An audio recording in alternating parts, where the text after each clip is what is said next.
Welcome to Learnkey's training material. Some formulas are a little bit more complicated than just adding two numbers or subtracting them.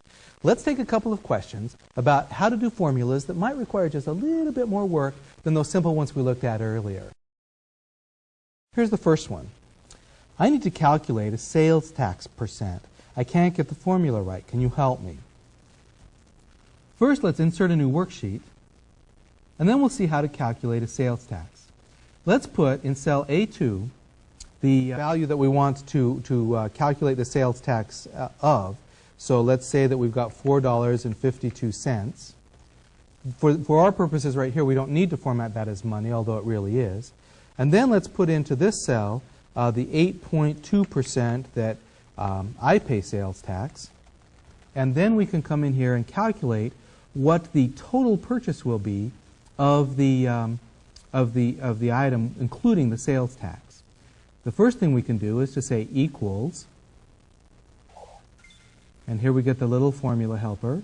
And if we just say formula, if we say 4.52 times 8.20, that's obviously not the right answer. That's 37. Now that actually may be the amount of the sales tax itself, is the 37 cents.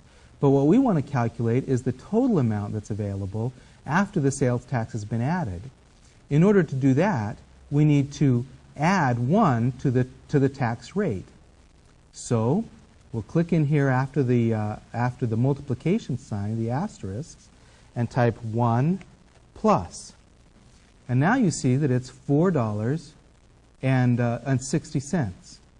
Somehow that doesn't really quite seem right, because what that is it's really just the $4.52 plus the 8.2%. That's not the right answer.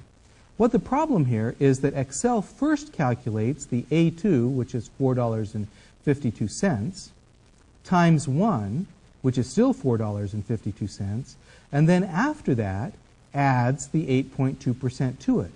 What we need to do is tell Excel to be sure to add the 1 to the percent first, and then multiply it times the dollar amount.